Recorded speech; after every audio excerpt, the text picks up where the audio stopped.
Saya ingin membacakan materi yaitu menulis judul dan lead. Judul dibuat dengan kalimat pendek tapi bisa menggambarkan isi berita secara keseluruhan. Menggunakan kalimat aktif agar daya dorongan lebih kuat.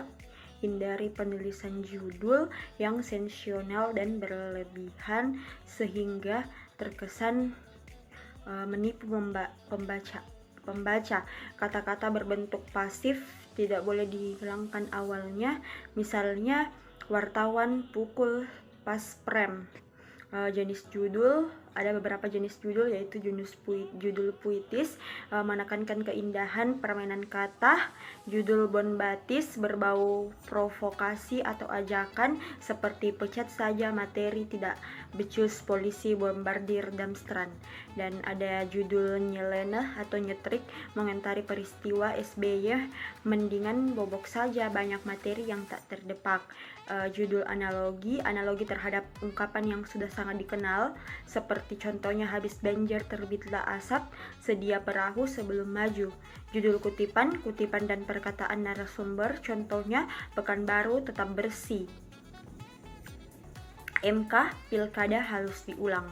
Judul prediksi, judul yang memprediksi terhadap peristiwa yang akan dihadapi, contohnya tahun depan Indonesia makmur, 2015 Riau swambeda pangan.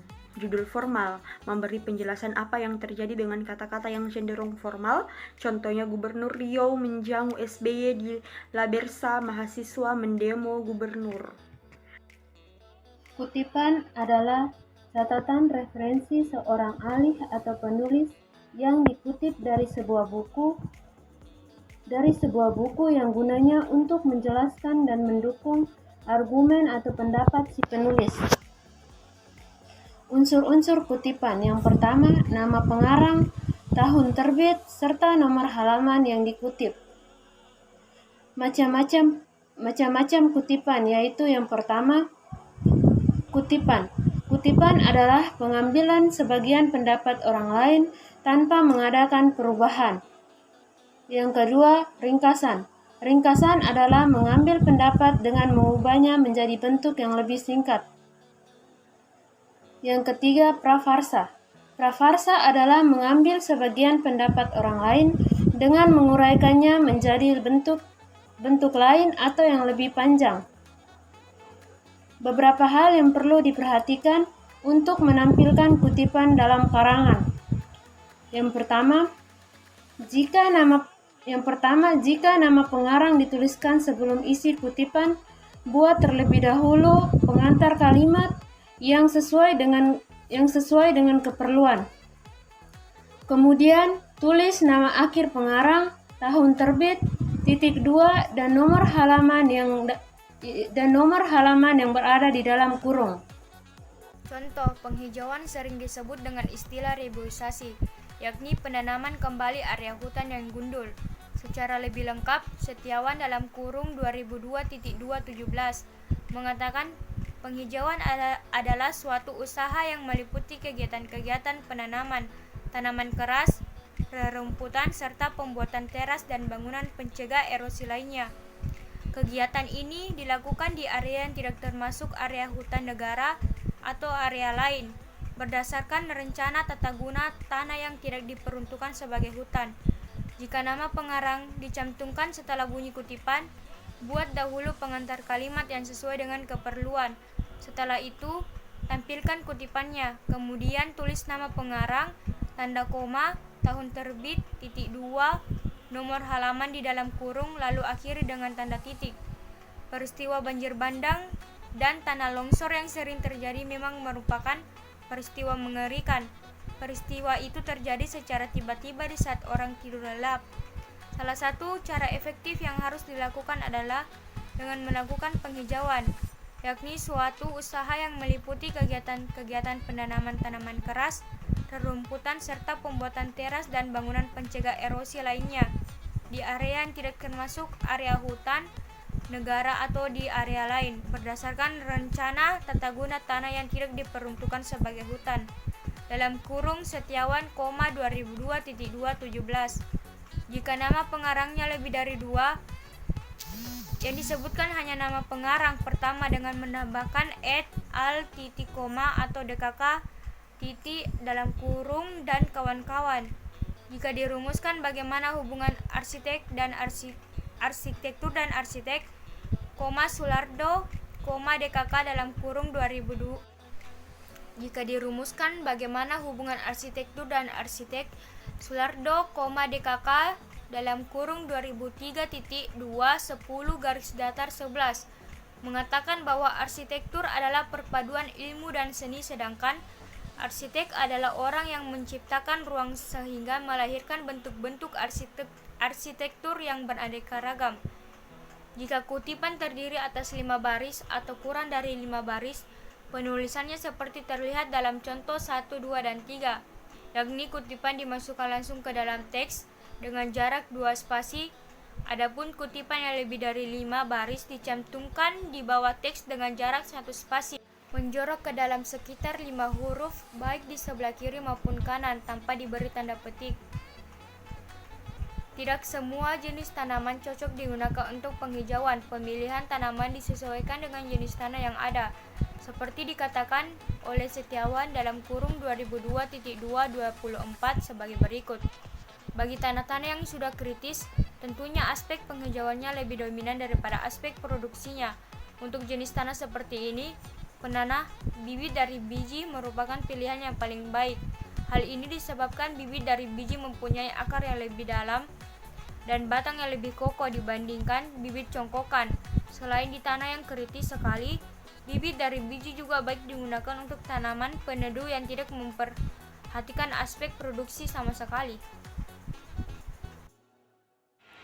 Catatan kaki atau footnote adalah catatan di kaki halaman untuk menyatakan sumber kutipan, pendapat, pernyataan, atau ikhtisar. Ada beberapa yang harus diperhatikan dalam penulisan catatan kaki. Yang pertama, nomor catatan kaki. Nomor catatan kaki ditulis agak diangkat sedikit di atas baris biasa, tetapi tidak setinggi 1 spasi.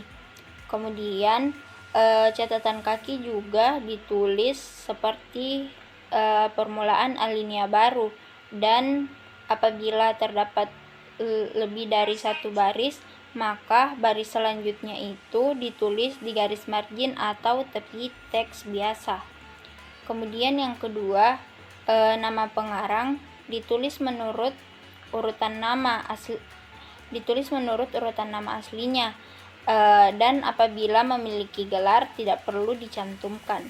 Kemudian yang ketiga, judul buku di garis bawah, jika diketik harus dimiringkan. Yang keempat, jika buku majalah atau surat kabar ditulis oleh 2 atau 3 orang, maka semua nama penulis dicantumkan. Kemudian yang kelima, pengarang yang lebih dari 3 orang ditulis hanya nama pengarang pertama, lalu di belakangnya ditambah et al atau DKK. Daftar pustaka adalah daftar rujukan berisi identitas buku atau bacaan ilmiah yang dipakai sebagai acuan penulisan karya ilmiah. Urutan dalam daftar pustaka didasarkan urutan secara alfabet dari nama belakang pengarang atau penulis buku. Sementara itu, penulis identitas buku disusun berderet ke kanan mulai dari nama belakang pengarang, nama depan, tahun penerbit, judul buku, kota terbit, dan penerbit.